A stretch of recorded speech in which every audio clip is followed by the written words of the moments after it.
Buenas tardes. En primer lugar, pues dar las gracias a FAMER, la Asociación de Familias y Mujeres del Medio Rural. Gracias por organizar este tipo de charlas, coloquio. Y yo estoy aquí en representación del Ayuntamiento como colaborador. En el Ayuntamiento, si no lo sabéis, os informo, tenemos una unidad de prevención comunitaria de conductas adictivas. En esta unidad lo que tratamos a lo largo del año es de desarrollar pues, programas encaminados a reducir el uso de sustancias pues, adictivas y otras conductas.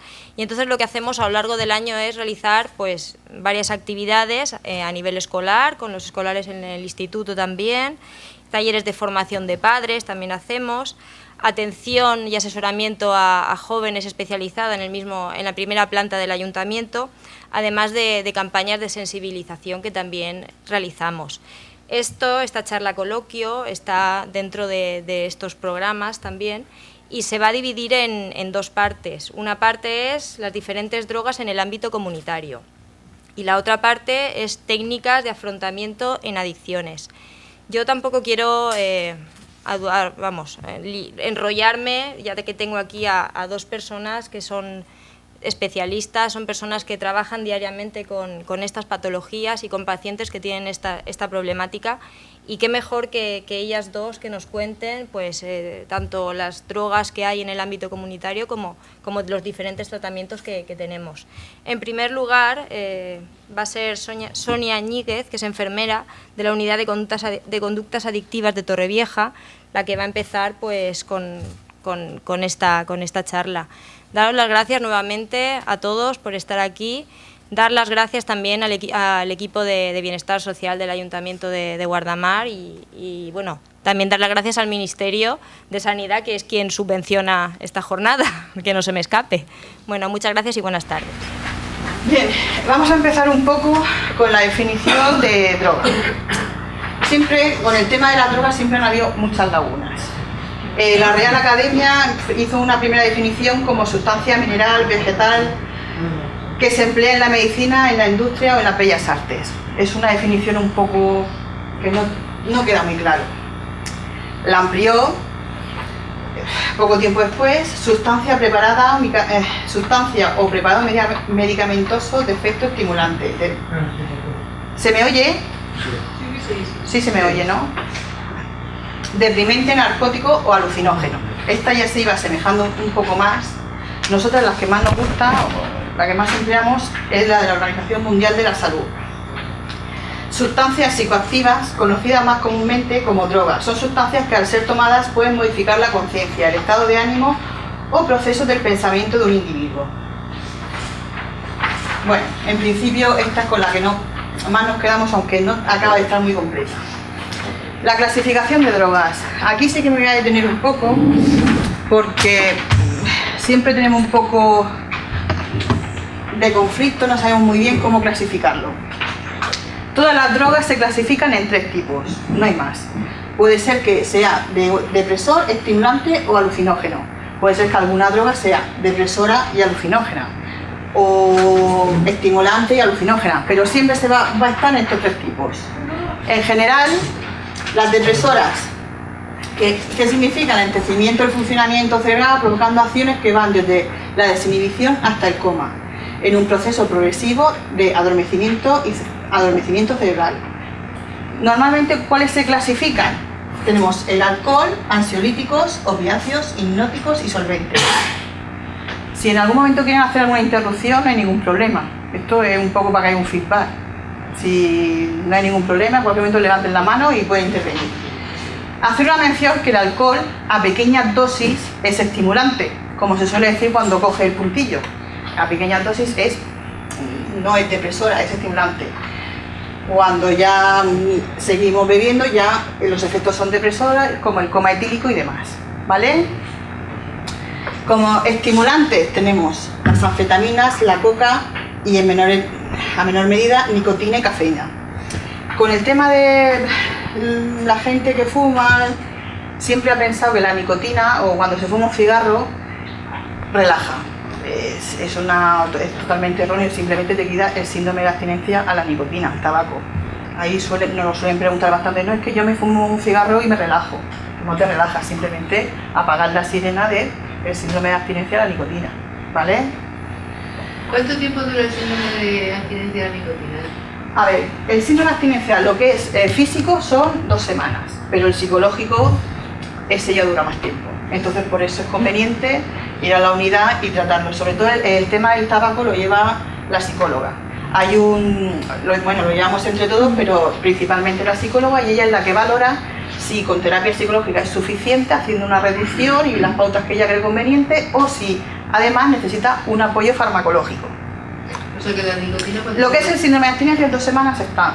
Hay un inciso. La nicotina desaparece muy rápido, en contra de lo que, digamos, el estereotipo social que tenemos. En 4 o 6 días el organismo está limpio de nicotina. Lo que ocurre es que la nicotina es una sustancia potente, a nivel psicotrópico.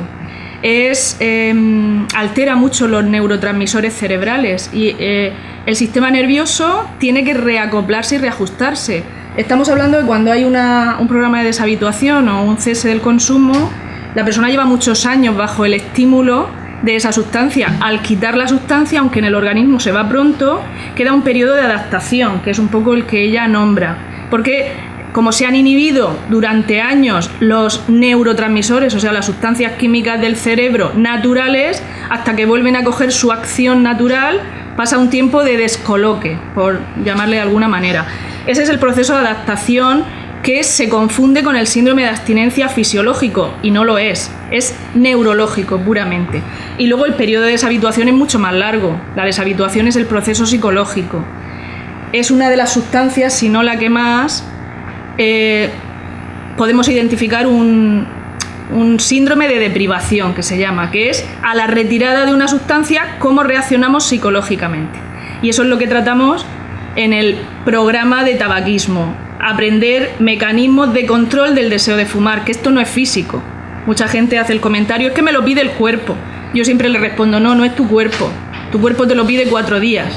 Después es la mente y es las estructuras cognitivas y emocionales que tenemos.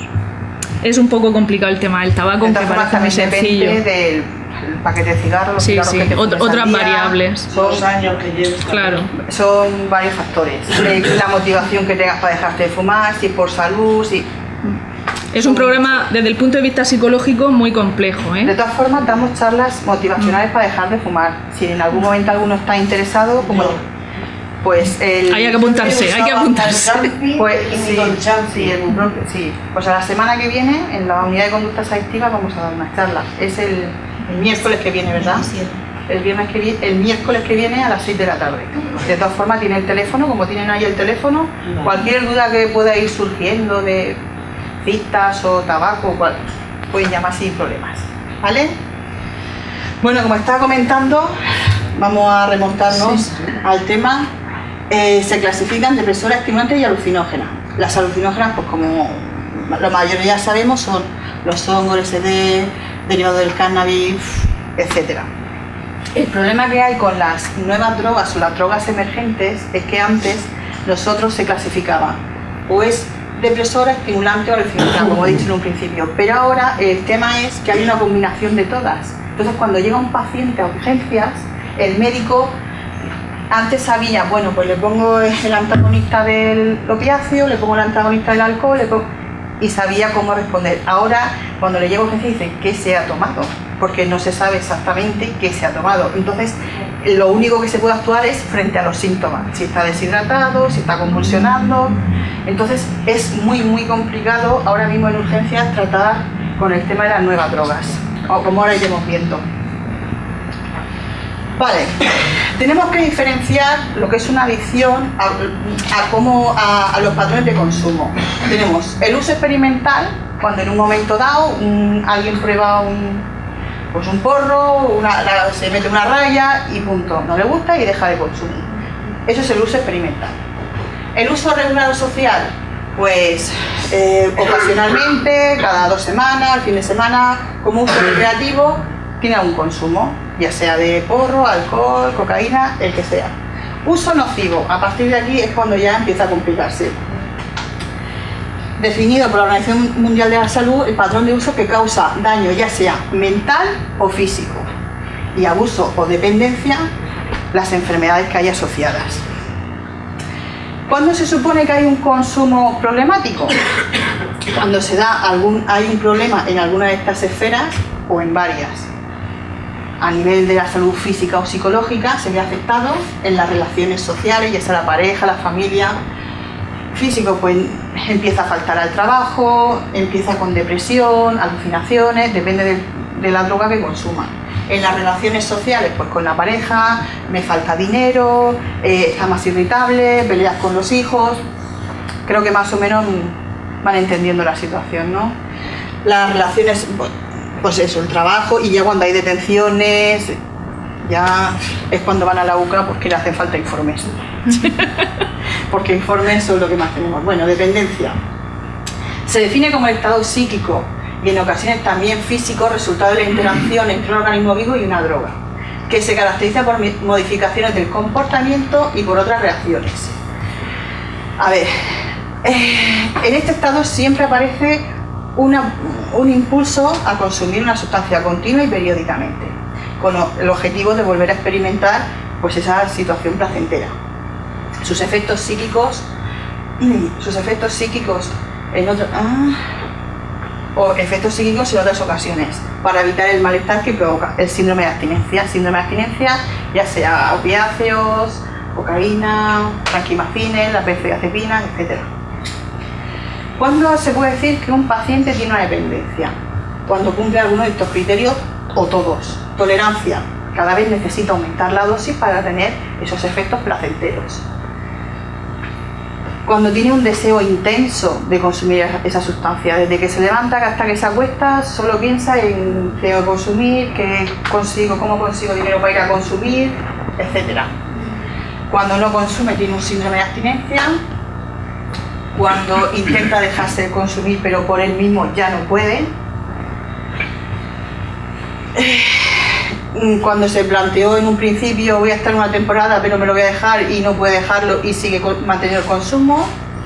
Cuando abandona pues la familia, el trabajo, etcétera, y se continúa su consumo aunque sea perjudicial y tenga problemas psiquiátricos o psicológicos. Bueno, esto es una diapositiva un poco de las drogas en general que solemos conocer todos. Y ahora vamos a empezar un poco con la ketamina. No sé si han oído la ketamina. ¿Les suena? Bueno, vale. Pues la ketamina sobre todo es un depresor. En la medicina se utiliza como un anestésico veterinaria y se llama especial cal, keta, de muchas maneras. Se puede presentar en forma líquida o en polvo.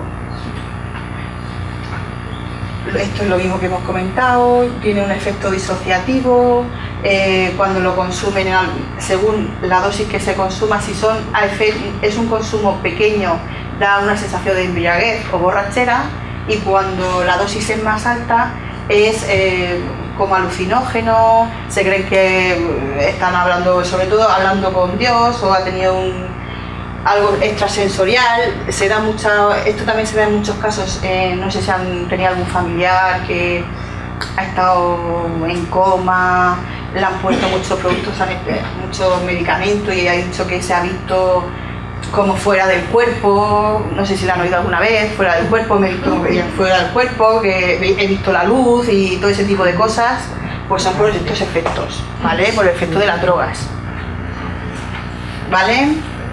Estos son las dosis, pero esto lo vamos a pasar un poco a dosis más bajas, pues lo que he comentado es un efecto de embriaguez. Depende si lo consume sea oral, sea nasal. Si es oral la dosis un poco más alta, si es nasal lo consume la dosis más baja. En fin, un poco lo que hemos contado. Aquí ponemos contraindicado.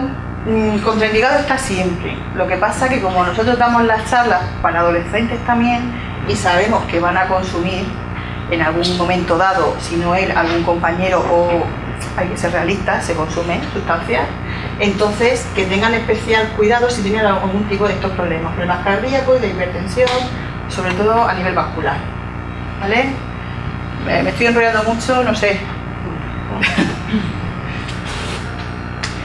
Vale, pues esto es lo que os he comentado. Sobre todo hay que tener también especial cuidado cuando se consume como envase la coca, el tubo que se utiliza, ¿vale? Que sea solamente de un uso, porque si no pueden tener contagio de la hepatitis, ¿vale? Siempre intentamos comentar que si tienen el consumo, que eviten que tengan el rulo propio, ¿vale? Esto es lo mismo. Y los efectos secundarios, pues náuseas, vómitos, sensación de mareo, dificultad de atención, etcétera. Vale. Bueno, ponme el vídeo, es el 2. Vamos a ver el vídeo. Primero es un consumo de ketamina a dosis baja, ¿vale? Mira, GHB, no sé si os suena. Esto, el éxtasis, no, el SD no, esto es el éxtasis líquido. Mal llamado éxtasis líquido porque no es una sustancia. El éxtasis es una sustancia excitante, estimulante, y esto es depresora, ¿vale? Pero comenzó a llamarse éxtasis líquido y ahí se quedó. Puede ser en polvo o disuelto en agua. Se vende como en biberones, botes, mezclado con agua mineral, etc. Las propiedades que tiene es anestésica y facilitadora del sueño. En Italia puntualmente se utiliza también tratamiento de alcoholismo, culturistas por los efectos anabolizantes que tiene y sobre todo las propiedades que tiene: relajación, desinhibición y sensación de bienestar. Y en algunos también tiene un efecto positivo en la sexualidad por el desbloqueo de las desinhibiciones. Los efectos aparecen muy rápidos, entre 10 y 20 minutos, y duran aproximadamente 1 hora y media. Esto es como todo. Ahora, según la dosis que se tome, tiene unos efectos o tiene otros.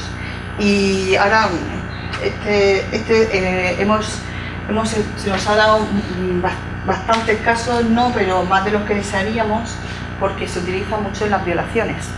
Hemos tenido casos de violaciones que han utilizado esto, porque en dosis bajas es relajante, pero conforme va subiendo la dosis, aparte de relajante, tiene un efecto amnésico, se queda durmiendo. Bueno, esto es como cuando yo era pequeña y salía, no sé si a vosotros os lo han dicho alguna vez, vuestra madre decía que no se echen nada en la copa, que os atontan y hacen con vosotros lo que queráis. No sé si a vosotros lo han dicho alguna vez. A mí cuando era pequeña, sí, era pequeña ya, hace tiempo, pues a mí me lo decían. Pues es justamente esta. Es inolora, no tiene sabor, entonces se mezcla con el alcohol a dosis bajas, pues sí, relajante, bien, bueno. Pero conforme se va subiendo la dosis, sobre todo tiene demasiada relajación, se queda adormecida y sobre todo amnésica, luego no recuerda qué es lo que ha pasado. Y la problemática que tiene es que cuando luego se le hace un control de orina de tóxicos, como el efecto es rápido, conforme sea el efecto más rápido, la eliminación es igual de rápida, con lo cual no da positivo en sustancias, es muy complicado. Y entre otras cosas, cuando alguien ha sufrido una violación, lo primero que hace es ducharse, quitarse cualquier... Bueno, como ya os podéis imaginar. Vale, esto es extremadamente cuidadoso con la dosis. Vale, si con un uso repetido puede crear tolerancia. Cuando se lo damos a los jóvenes no veo muchos, pero algunos hay. Lo que siempre intentamos, igual que cuando hay un consumo de alcohol, que siempre haya, lo que le comentamos, si vais, lo mejor que no consuman, está claro, pero si van a consumir, igual que cuando ven alcohol, que uno de ellos no tome ningún tipo de sustancia, para que cuando vaya a urgencias, lo que os he comentado en un principio, sepa decirle al médico qué se ha tomado, ¿vale? Bueno, los efectos secundarios, pues mareos, náuseas, vómitos, etcétera. Las interacciones, pues lógicamente, como es un depresor, si lo combinas con un depresor, se aumenta esa función, y si es un estimulante, como que inhabilita el tema depresor, con lo cual aumentan las dosis y hay una interacción que no se suele dar. Bueno, no sé si os suena esto, ¿lo habéis oído alguna vez, el Spice? pues el Spice entre los jóvenes está relativamente de moda.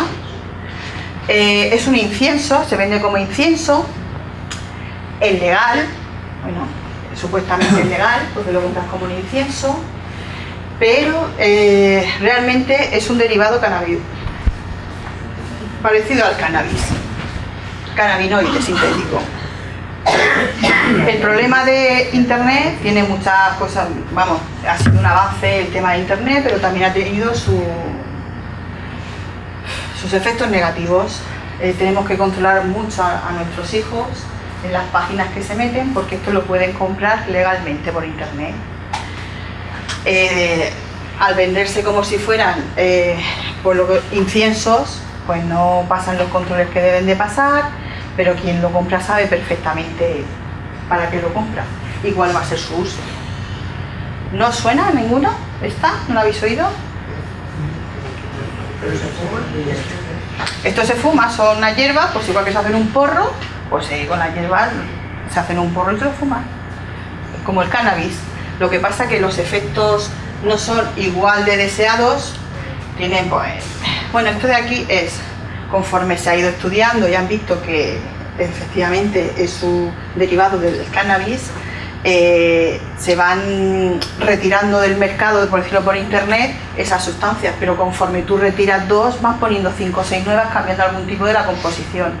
Entonces hay un vacío legal muy grande en este tipo, porque tendrían que estar analizando continuamente todas las sustancias, internet va muy rápido, quien se dedica a todo este tipo de mercado es más rápido todavía, entonces aunque tú quites unas sustancias, al mismo tiempo van saliendo nuevas, ¿vale? Esto de aquí, bueno, es simplemente por curiosidad. La sustancia luego se le pone el nombre del investigador que ha dado con el derivado cannabinoide, pero bueno, tampoco tiene más allá. La forma de presentación pues eran unos sobres, como hemos visto al principio, bastante llamativo, y simplemente pues como sales de baño. A ver, los efectos buscados, pues como cualquier porro que se suele fumar, por la relajación, la risa, apreciación de la música, reducción de las náuseas, aumento de la creatividad. Por otro lado, ¿cuáles son los efectos secundarios? Pues el pánico, paranoia, nerviosismo, reducción de la capacidad de concentración, etc. Vale, el ser consumidor habitual del cannabis, aún en grandes cantidades, no protege frente a los efectos secundarios. No son raros los consumidores habituales de marihuana que refieren a aparatosos ataques de pánico, es decir, que los efectos negativos son mayor en este tipo de sustancias que el cannabis, ¿vale? Con lo cual suele gustar menos a los consumidores, pero como es legal y es fácil la adquisición. Entonces, los efectos adversos graves que se suelen dar en estas sustancias sintéticas, vómitos, agitación, arritmias, dolor torácico, que en el cannabis no se suele dar este tipo de sustancias, ¿vale? Pero en las sintéticas sí, vómitos, agitación, arritmias, dolor torácico, daño de miocardio, ataques, etc. A ver, esto es lo que os he comentado, que legalmente pues eso, se van estudiando continuamente, se retiran del mercado, pero conforme se retiran salen otras nuevas. Vale, estos son las sales de baño. Igual por sales de baño no suena, pero si os digo la droga caníbal, ¿os suena? Que salió hace poco tiempo en todas las televisiones, etc. Sí os suena, ¿no? Vale. Pues nos pasa muy parecido, prácticamente igual que con los inciensos. Se vende como si fueran sales de baño, pero realmente son del grupo de la feniltalamina, bueno, son estimulantes parecidos a la anfeta. Esto es lo que saltó la noticia el 26 de mayo del 2012, salió a la prensa la noticia de que un hombre había devorado el 79% del rostro de otro hombre en la ciudad de Miami. En la noticia se decía que la causa de tan horrenda acción había sido los efectos de las llamadas sales de baño que el caníbal había consumido. A ver, unas sales de baño no producen nada, simplemente que esto estaba camuflado como si fueran sales de baño, pero anfetamina. El compuesto activo de las sales de baño, pues el derivado de las anfetas, No tardó en difundirse esta noticia en varios medios de comunicación y el hombre murió porque en un ataque de pánico empezó con alucinaciones y no sé si lo viste, se puso debajo de un puente y al final falleció. Este mismo caso se nos dio en el 2013 en Ibiza, creo que también os sonará, un chico, creo que venía de anglosajón, estaba en Ibiza y también comenzó de todas formas haremos el vídeo y lo pondremos a morder a quien se le acercaba a su lado. Y era también por la droga caníbal. Vale. Es una sustancia sintética estimulante de la familia de las catinonas y que son las propiedades farmacológicas muy parecidas a las anfetas. Como todos los estimulantes de tipo anfetamínico, provocan una serie de efectos buscados por las personas, estimulantes, euforia y tal. También puede ocurrir efectos adversos como nerviosismo, taquicardia, insomnio, aumento de temperatura y sobre todo las ideas paranoides. Bueno, ahora vamos a por otra que esta se ha puesto un poco de moda, nos lo han comentado muchas veces los pacientes que han ido, la escopolamina o la burundanga. Por Aquí no hay quien viva, no sé si habéis visto alguno en la serie. ¿Sí? La burundanga. ¿No? ¿La habéis oído, no? Es que lo digo por eso, porque allí han ido muchos comentando el tema de la burundanga. Vamos a ver. A ver, tiene el poder de suprimir la voluntad de las personas, hacer perder la memoria de todo lo que sucede durante el tiempo que dura el efecto. Se asimila solo con el contacto del cuerpo. Se absorbe rápidamente en el tracto gastrointestinal, puede ser suministrada a través de la bebida o comidas y últimamente lo que hemos visto es que lo hacen a nivel de la piel. Te dan la mano o te invitan a un cigarro, está empapada en un cigarro la sustancia, entonces al fumarlo, vale, tiene un efecto más rápido. O te tocan, si me permites, te toca así, hola, ¿qué tal? Entonces con esto, venga, vámonos al cajero, te anula la voluntad y tú sacas el dinero, sácame lo que sea, X, 300 euros. Le saca y luego la mujer o el hombre pues no sabe qué ha pasado, ni qué ha hecho, ni por qué. Se está utilizando en el tema de robos. No sé si os suena. O no lo habéis oído. Pues sí que se ha dado, en Torrevieja tuvimos algún caso, ¿te acuerdas, Filo? Y en un bar en particular nos llegaron varios pacientes que habían entrado en el bar y luego habían perdido la cartera, no sabía dónde la habían dejado y no recordaban prácticamente casi nada de lo que ocurría. Son sustancias emergentes que se suelen dar mucho en entornos de consumos ya iniciados y problemáticos de otras sustancias más clásicas. Un poco por seguir el guión. Sí, no hay que dejar ni que te toque. Bueno, según con quién estés, creo que hay que evitar pues casi que no. Riesgos. Estamos llegando a un punto que casi que no. Bueno, la escopolamina se puede llamar también hioscina y en Colombia vulgarmente la burundanga que hemos estado hablando, ¿vale? Tiene un efecto anticolinérgico, aunque como depresor de las terminaciones nerviosas y del cerebro. Ahora provoca dilatación de las pupilas, contracción de los vasos sanguíneos, reducción de la secreción, etc. Provoca analgesia, sedación del sistema nervioso central, alucinaciones y pérdida de voluntad. Vale. Pues esto es un poco lo que ya habíamos comentado. El máximo efecto, el máximo efecto se alcanza a la primera o la segunda hora y va remitiendo poco a poco. Algunas de las aplicaciones médicas que se utilizan como antiparkinsoniano o como analgésico local. Pues esto en general. Esta es otra sustancia. Lo que pasa, esta simplemente lo vamos a mencionar porque se dio un caso muy aislado en Badajoz, pero realmente es una planta vulgar que se encuentra por la zona. No sé si alguno no... Hemos puesto varias fotos porque se suele encontrar bastante por las acequias, es bastante común, ¿vale? Realmente nosotros no hemos tenido casos, los efectos tampoco son agradables, no pero sí que lo comentamos porque sí un caso en Badajoz con una persona que tuvo alucinaciones, problemas, pero bueno, no tiene mucha importancia. El éxtasis. Éxtasis es una sustancia que ha estado de siempre en las pastillas, en la ruta del bacalao, de la época de los 80. Lo que pasa es que la mencionamos porque continuamente, como cualquier otra sustancia, van cambiándola, mezclando alucinógenos con excitantes y se sigue utilizando bastante en la UCA, nos siguen llegando bastantes jóvenes que mantienen el consumo, sobre todo porque es bastante barata. Es bastante barata, una pastilla, pues nada, a lo mejor le cuesta 5 euros, ahora que ha bajado tanto con la crisis el tema económico, entonces con 2 o 3 pastillas pues se pasan la noche. A ver, esta es, cocodrilo suena, la droga, bueno, esta es, esta no hemos tenido ningún caso todavía. Pero entonces hay muchísimas. Bueno, y muchas que no hemos puesto porque continuamente se van descubriendo. Tú te metes en internet en nuevas drogas y te van a salir muchísimas más que aquí. Es un continuo y el tercer nicho de economía sumergida.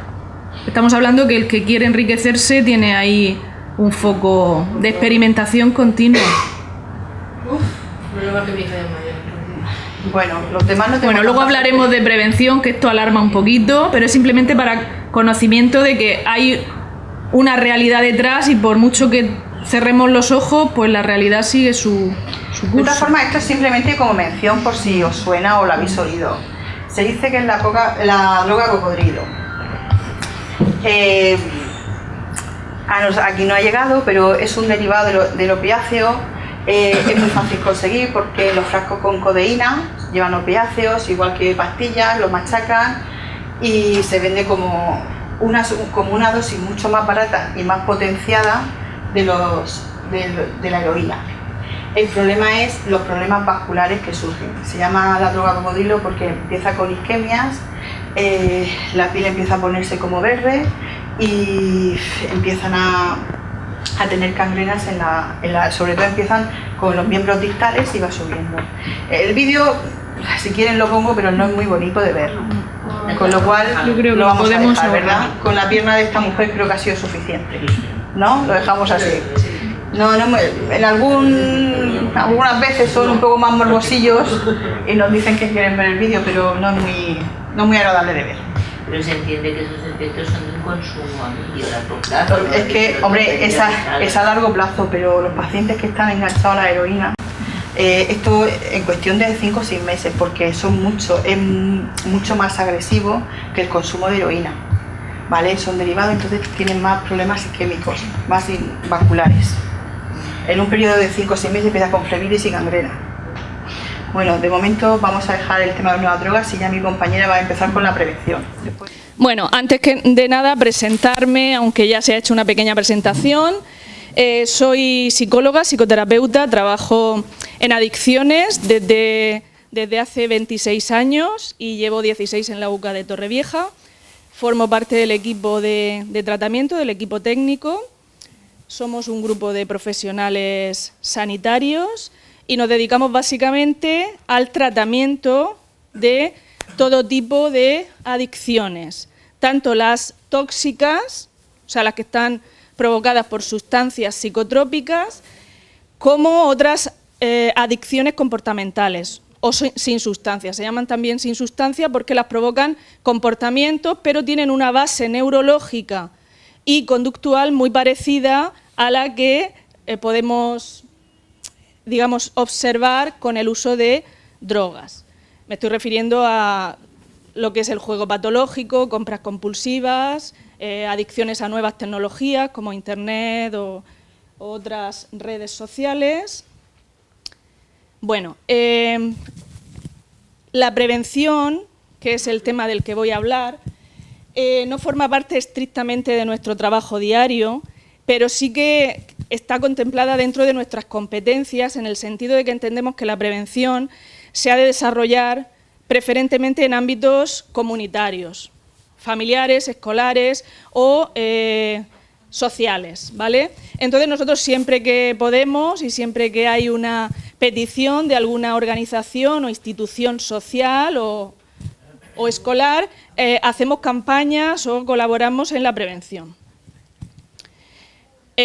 Bueno, es obvio que la prevención se aconseja iniciarla desde la familia, desde el momento más temprano posible, y hablamos siempre de una educación preventiva, ¿de acuerdo?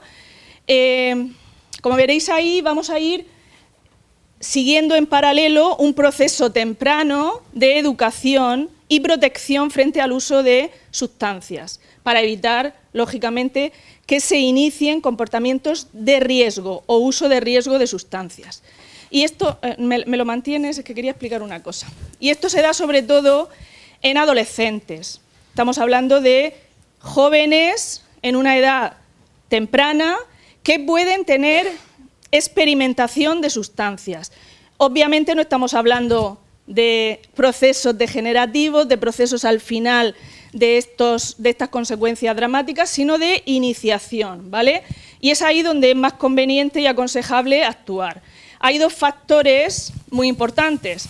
Es que, sobre todo, vamos a hablar de la figura de los padres o del ámbito familiar, aunque no es el único, pero sí es el primario, el inicial.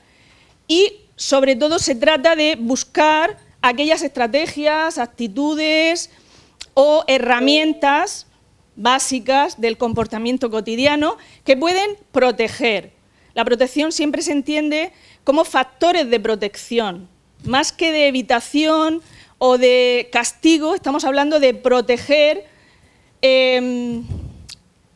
para que la base de la personalidad y la base del comportamiento no derive en actitudes que propicien el uso de drogas. Puedes pasar.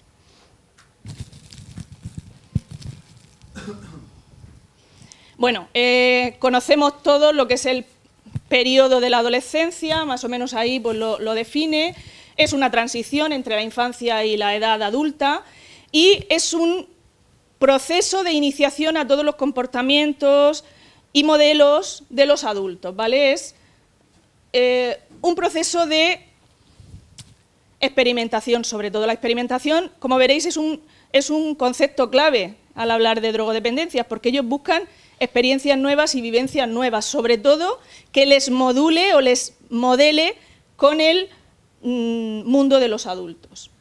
Es una fase, además, muy especial, única, por su repercusión posterior. A nivel incluso del cerebro, es una fase imprescindible y muy condicionante de lo que será la vida adulta, porque lo que ocurre en ese periodo a nivel neurológico va a perdurar y va a ser, digamos, como una especie de programa mental que va a condicionar el comportamiento, las actitudes, las emociones, el discurso cognitivo y el manejo de las relaciones personales. Bueno, es un periodo de unos 10 años, en esto no hay mucho consenso, incluso entre los teóricos, y a veces se confunde la pubertad con la adolescencia. Bueno, lo que los terapeutas siempre tendemos a manejar es que hablamos de unos 10 años en la vida de las personas, siempre a nivel individual se puede iniciar o terminar antes o después, incluso con las condiciones sociales o culturales. Ahora, por ejemplo, en nuestra sociedad actual occidental, por factores económicos, sociales y culturales, se habla de una adolescencia retardada, porque, digamos, si antes contábamos en torno a los 10 años, 2, 3 de pubertad, más todo el periodo solapado de la adolescencia hasta los 20, hoy eso se ha retrasado y podemos hablar de los 20 a los 25 todavía, más o menos, como un periodo de formación o consolidación del ser humano que será cuando sea adulto, ¿vale?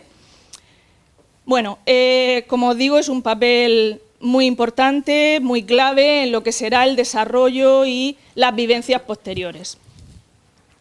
¿Qué características psicológicas básicas nos van a interesar para tener en cuenta en cuanto al consumo problemático de sustancias?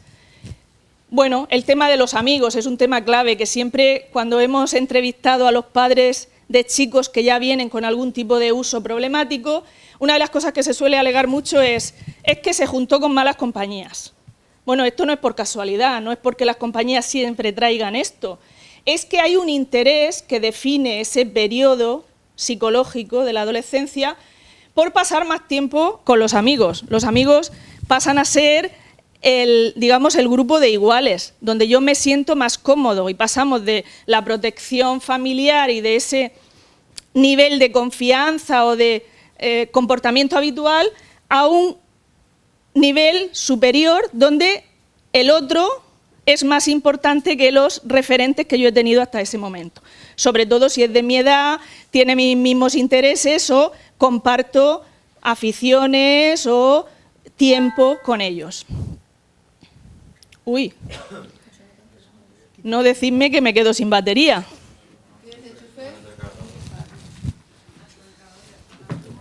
Darle el enchufe, por favor, que si no vamos a ir más lentos. Bueno, como contrapartida, lógicamente, si estoy más tiempo y presto más interés a mi grupo de iguales, la familia pasa a un segundo plano. Y ese desencaje provoca fricciones, provoca conflictos, porque lo que ha sido habitual y normativo o normal hasta ese momento se rompe, produce muchos cambios y, lógicamente, las figuras de los padres entran en conflicto muchas veces con las aspiraciones del joven. Hay una pretensión de ser mayor, lógicamente, de tener comportamientos que les reivindiquen, que les refuercen, que les den su propia identidad. Asumen mayores riesgos, siempre en esto nos encontramos una ambición de mejora, de superación. Quiero ser mejor que mis padres, quiero poner una solución utópica a lo que yo creo que son los problemas, la mentalidad, las creencias de mis padres, sobre todo en hogares con conflictos. El joven asumirá mayores cotas de comportamientos de riesgo, ¿vale? Y sobre todo hay búsqueda de experimentación y de novedad. Puedes pasar. Bueno, hay un concepto que lo menciono aquí porque tiene también mucha importancia en cuanto a lo que son los usos y los problemas asociados a drogas. A nivel cerebral se ha descubierto un proceso especial que se da en la adolescencia de maduración neuronal de los lóbulos frontales. Los lóbulos frontales son los que están, implicados en la conducta madura o adulta. Son los responsables de la toma de decisiones, la planificación de conductas y de la valoración de los riesgos y el control de los impulsos, como veis ahí. En la adolescencia se están reubicando, reajustando a nivel neuronal los lóbulos frontales. Pasa una cosa curiosa. Puedes pasarla. Que a la vez que se reduce el volumen de esa corteza frontal, se va como refinando, o sea, se va especializando, especificando las funciones. Hay menos materia, pero un comportamiento o unas acciones de esa parte del cerebro como más finas, son capaces de hacer más cosas. Y es ahí cuando se van a grabar todos los comportamientos propiamente adultos, sobre todo del control de la conducta, de la planificación, toma de decisiones y manejo de los riesgos. Puedes pasar.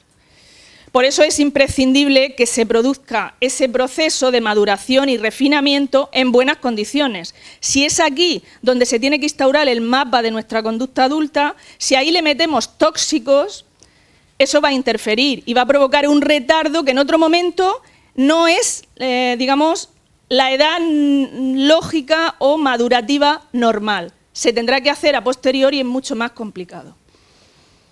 Bueno, seguimos con las características psicológicas de la adolescencia. Bueno, siempre sabemos y nos preguntamos o queremos obtener respuestas de por qué los adolescentes empiezan a beber y empiezan a consumir otras sustancias. ¿Por qué toman muchas decisiones y no todas son las convenientes, las que esperaríamos, y algunas son peligrosas y no son unas decisiones que les van a traer, digamos, una vida sana. Y sobre todo, ¿qué papel tenemos los padres ahí? ¿Cómo podemos intervenir o influir? También hay una información que se ha incluido porque no es muy conocida, o por lo menos no se sabe por qué, aunque se haya oído hablar, o en el tópico social se maneje.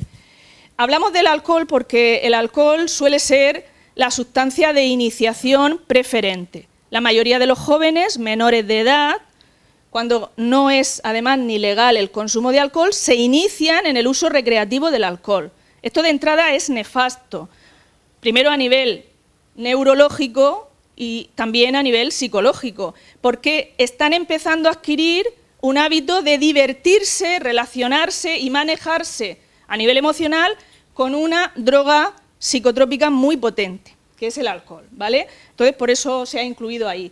El simple hecho de que un joven, antes de terminar el proceso de maduración neurológica y psicológica, que le va a llevar casi a los 25 años, figuraos, y es muy habitual ver a jóvenes de 14 y 15 años bebiendo abusivamente. Estamos hablando de una desincronía de 10 años. Eso se está produciendo ya y tiene un efecto psicológico y neurológico. ¿Por qué? Porque el alcohol ya de entrada está deteriorando capacidades básicas como la memoria y el desarrollo de los lóbulos frontales, como he comentado antes. Además, no les hace el efecto propio que esa droga hace en un adulto. Tiene una menor sedación, o sea, es como si el joven pudiera aguantar más el consumo de alcohol, les da una falsa sensación de seguridad. Y además no tienen el efecto tan llamativo del que va ebrio. Es como si yo aguanto mucho, ¿no? Soy capaz de beber y no me embriago con tanta facilidad. Y eso les da como una sensación de plenitud y de control, que no es cierta. Lógicamente, como estamos hablando de inmadurez psicológica, hay un mayor riesgo de dependencia. Ha bajado cada vez que se hacen estadísticas, observamos que la edad de inicio y de consumo habitual de alcohol en jóvenes disminuye, cuando debería ser al contrario. Estamos hablando de patrones de estilos recreativos, sobre todo, que incluyen abuso masivo en poco tiempo de consumo de alcohol. Lógicamente, estamos sembrando el patrón comportamental de que para divertirse y relacionarse hay que beber alcohol. Y esto es un pilar fundamental en la iniciación de una dependencia. Si solo sé hacerlo así, llegaré a necesitar utilizar esa sustancia para ese tipo de relaciones o comportamientos. Como pone ahí, pues aumenta lo que os he dicho de ese margen de 10 años. Si estamos hablando que no hay madurez para la decisión sensata y libre y para un efecto adulto del alcohol, pues si nos adelantamos 10 años, pues tenemos problemas. Bueno, como conocemos que en muchas ocasiones las drogas traerán problemas a los jóvenes, estar informado y estar atento, quizá el término no es tanto alarmismo, pero sí atención e información, y asumir la responsabilidad de educar, porque esa realidad existe y está ahí. ¿Cuándo empezamos a tener alguna señal de que puede ocurrir? Porque muchos de los síntomas que vemos en adolescentes con problemas de drogas también están en otras patologías psicológicas o en otros conflictos familiares o personales. Pero si se dan muchos de los que voy a decir, lo más sensato es consultar a un especialista y ver si clarificamos esas dudas. Bueno, cuando vemos que un chaval que era propio de él ser muy responsable en sus cuidados, en sus tareas, en los estudios, en sus cosas, empieza a mostrarse irresponsable, baja el rendimiento o dicen que no tienen interés y van a dejar los estudios, se aísla, se encierra en su espacio, baja la comunicación, no tiene contacto o tiene menos contacto afectivo, suele hablar menos y además habla con menos matices, más superficialmente, no profundiza, no entra al tema de la conversación, se evade, sale con evasivas, empieza a tener cambios de intereses. Esto es muy característico de los jóvenes que nos llegan a la UCA con sospechas de consumo o vienen acompañados de mediadores, padres, porque tienen ya algún problema de conducta. Es que dicen, mi hijo era deportista, mi hijo solía moverse cuando salía con un grupo que se dedicaban a hacer tal o cual actividad y ahora no quiere saber nada de eso. Bueno, ha encontrado otro foco de atención y hay que saber cuál es y descartar que no sean la experimentación por el uso de sustancias. Vemos inestabilidad en el humor, lógicamente, porque son sustancias psicotrópicas. No olvidéis que están afectando en mayor o menor medida a su sistema nervioso. Aparece irregularidad con el sueño, tiene crisis a veces muy llamativas a nivel nervioso o pesadillas. O está afectada la alimentación, es una de las cosas que primero se observa, o pierde peso, o está comiendo compulsivamente, y deja de interesarle su persona, o los cuidados habituales, o digamos, la atención que prestaba a su cuerpo. Como veis aquí, pues también podemos observar trastornos evidentes de su comportamiento. Es más agresivo, se mete en líos, es provocador, tiene como arrebatos pasionales o emocionales, se dispara la ira o la rabia y además muy retador, muy descarado, pone freno como aquí estoy yo, voy buscando eso, ¿vale? Y por otro lado su rendimiento cognitivo, intelectual, pues baja muchísimo.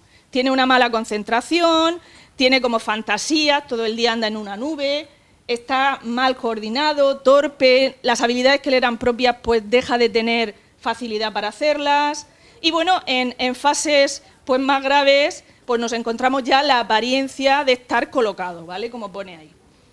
Puedes pasar.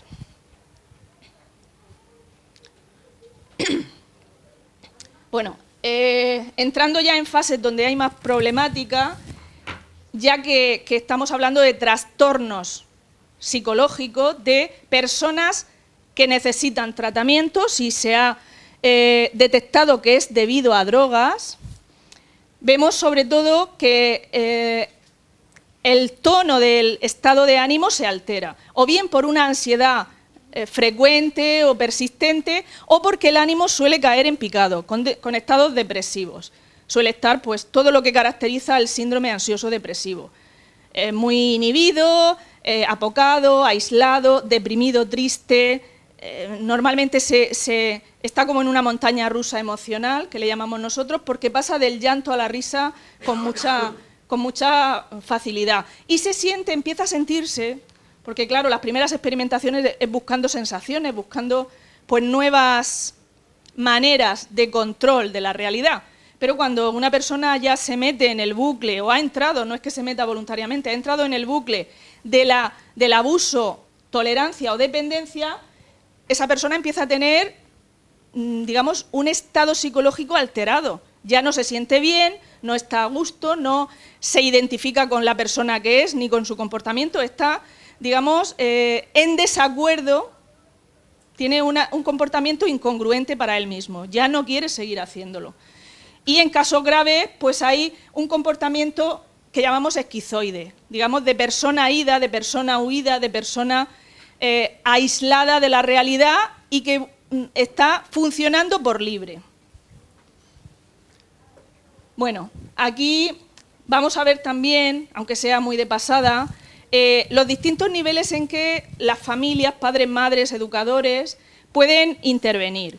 Primero, como hemos visto, lo mejor es poder llegar a proteger a nuestros jóvenes para que estén inmunizados, es una especie de educación como si fuese una vacuna para prevenir el consumo. Luego, si hay sospechas, ¿qué debemos hacer? En caso de que se confirme la sospecha, ¿cómo disminuir los riesgos para que esto no vaya a más? Y si hemos de actuar, ¿qué decisión tiene? Si está dispuesto a hacerlo, ¿cómo le podemos ayudar y colaborar con los equipos terapéuticos?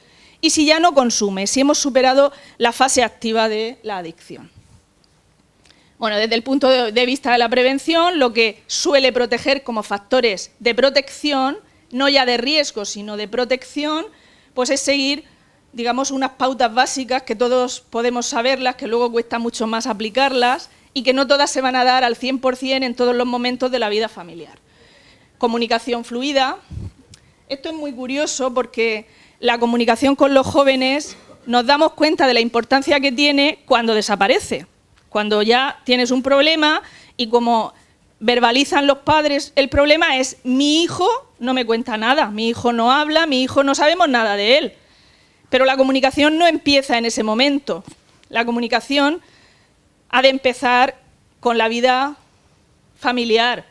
Y cuando pregunto o he atendido a padres, siempre les respondo un poco en la línea de vamos a analizar cómo ha sido la comunicación familiar. No para culpar a nadie, sino para situar el origen de este problema en algún sitio y poder actuar, ¿vale?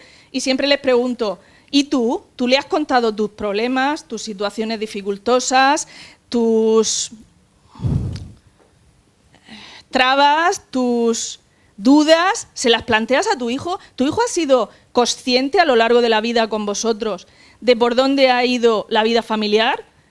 Y casi siempre la respuesta es no, esto era cosa de adultos. Bueno, los modelos y las cosas de adultos se aprenden siendo niños. Esto es una cosa muy básica y de hecho, aunque pensemos que no tenemos influencia en nuestros hijos, hemos dejado la semilla desde muy temprana edad, ¿vale?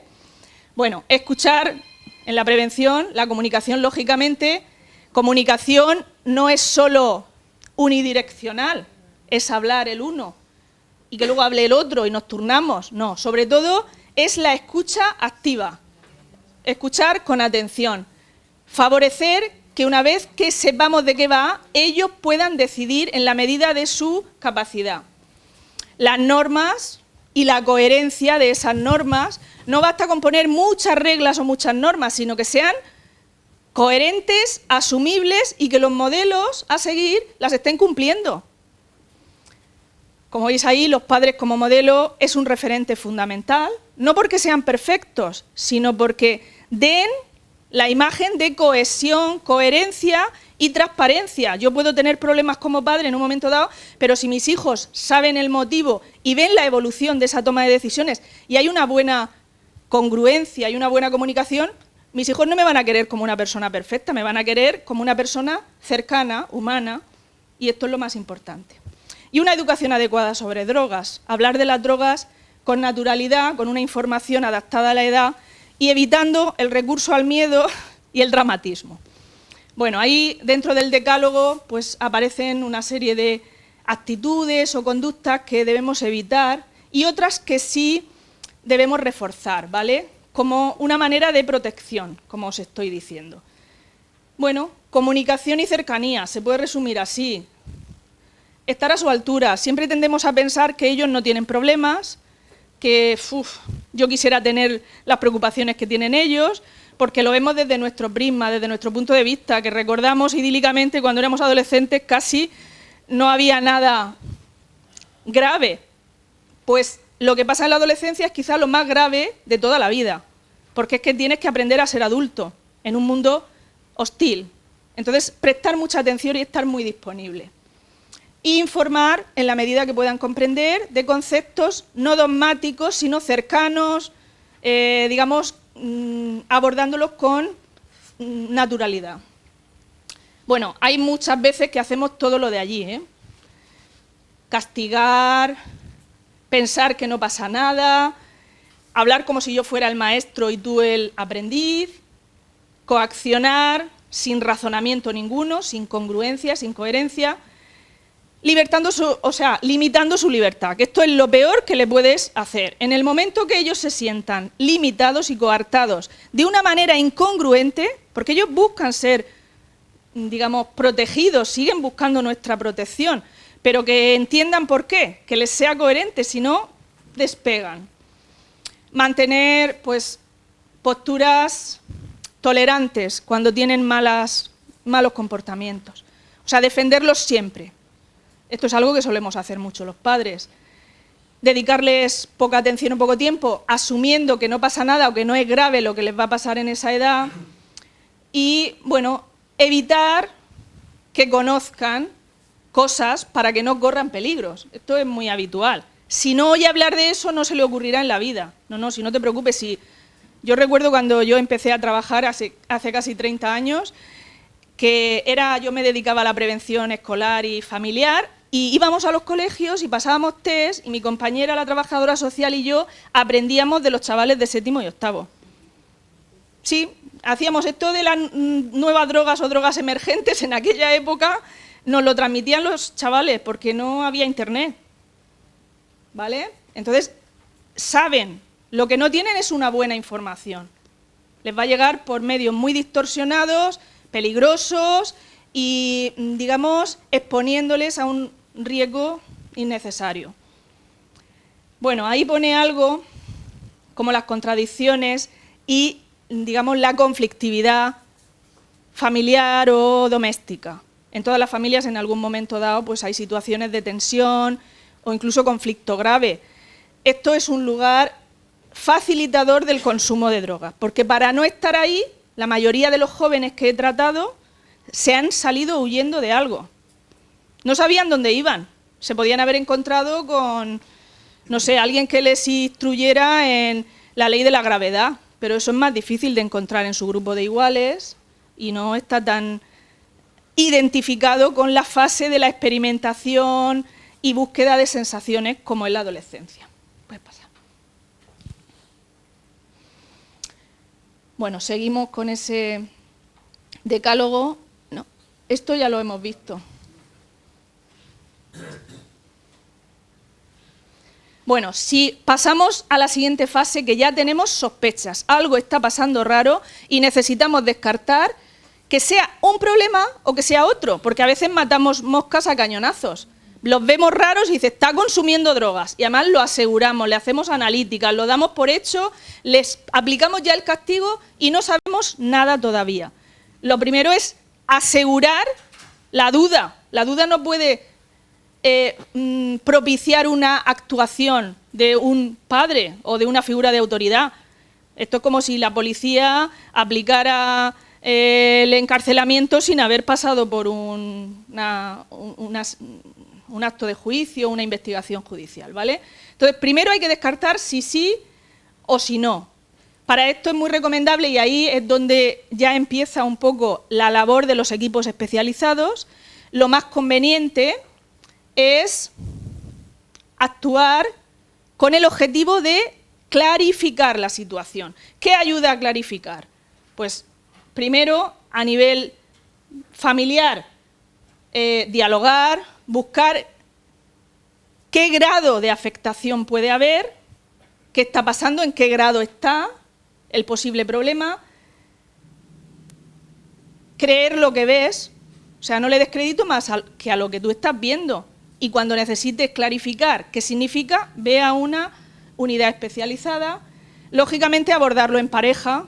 No vale que yo reviso la habitación, yo voy con la mosca detrás de la oreja para ver si veo algo, pero para no contárselo a su padre o a su madre.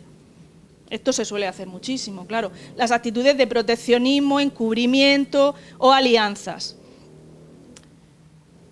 Confrontar. Si veo esto, me vas a explicar qué es, por favor, no sé lo que es.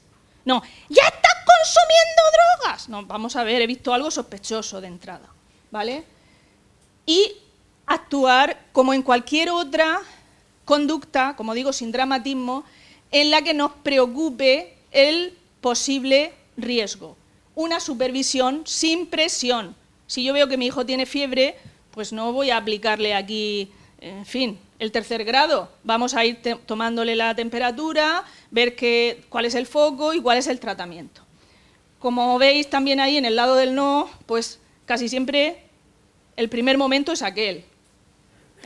Ocultar, minimizar, machacar hasta que no lo pille, no paro, negar la evidencia porque nos ponemos la venda para no tener que asumir y afrontar, y bueno, esa actitud dramática que muchas veces se nos va de las manos. Bueno, hay evidencias de consumo. Tenemos claro ya que está consumiendo. No podemos tampoco valorar qué grado de implicación en el consumo hay, pero sí que hay consumos. Pues le he detectado una sustancia, he ido cuando he tenido la duda y me han clarificado que por la valoración, aunque el chaval no haya ido a tratamiento ni a una unidad, pero sí hay un consejo especializado de personal cualificado que te dice, hay muchas posibilidades de que esté consumiendo.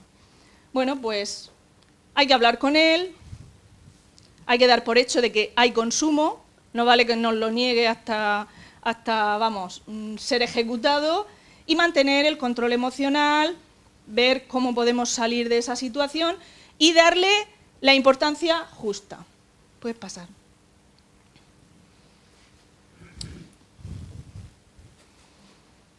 Bueno, si en esa, digamos, apertura del joven se logra ese contacto de confianza y el chaval, que es lo más frecuente que pase, el chaval acaba reconociendo que está consumiendo, que se inició de tal o cual manera y que esto se me ha ido un poco de las manos o me está trayendo algún problema. Bueno, hay una decisión de dejar las drogas y, lógicamente, nos tenemos que poner en manos de personal especializado, colaborar con ellos y adoptar una postura, yo creo que funcional, ¿no?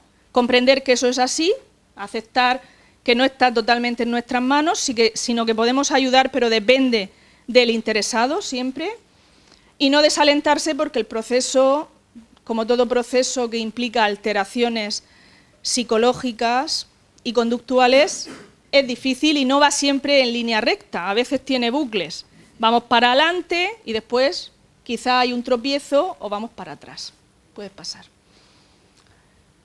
Bueno, normalmente las fases de la intervención suelen dar resultado, con más o menos tiempo, con más o menos tropezones, pero se suele establecer un clima de confianza, voluntariedad, y si todo va bien, se consigue abstinencia. A veces no desde el principio, no hay un compromiso, por ejemplo, de abstinencia total, sino de reducción y ajuste de objetivos.